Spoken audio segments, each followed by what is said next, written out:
que je propose actuellement une lecture astrologique de la Bible.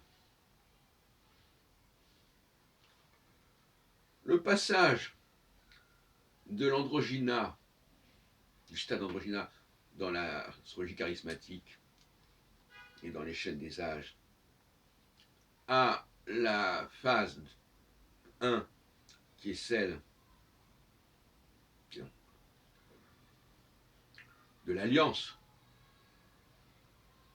le fait de se mettre sous le joug de quelqu'un, en fait. Parce que toute alliance est une façon de forme de soumission, compromission en tout cas. Eh bien, ça nous fait penser à la sortie d'Égypte, qui correspond à la sortie de la phase d'alliance vers la sortie androgynale. Et donc là encore, on célèbre le passage d'une phase à une autre.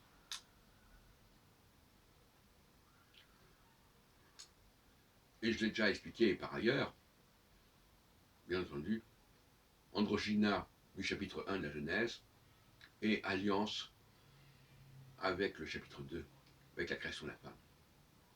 Et d'une certaine manière, la phase d'alliance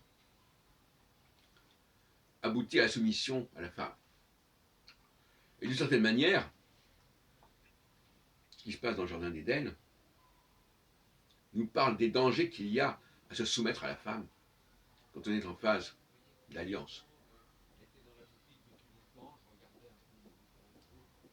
La phase d'alliance est une phase de tentation, c'est une phase de faiblesse, où l'androgyne n'a plus complètement conscience et confiance en lui. Et à ce moment-là, il y a des tentations, il y a des dérapages qui peuvent se produire, et qui sont illustrés par la fameuse histoire du fruit défendu.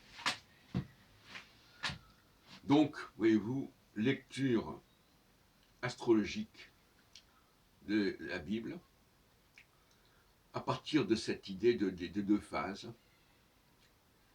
Phase androgynale, où on est seul, on s'assume pleinement dans sa solitude, heureusement, et phase 2, où on vit mal cette solitude, et où on a besoin d'une aide, d'une addition, d'une union, d'une alliance.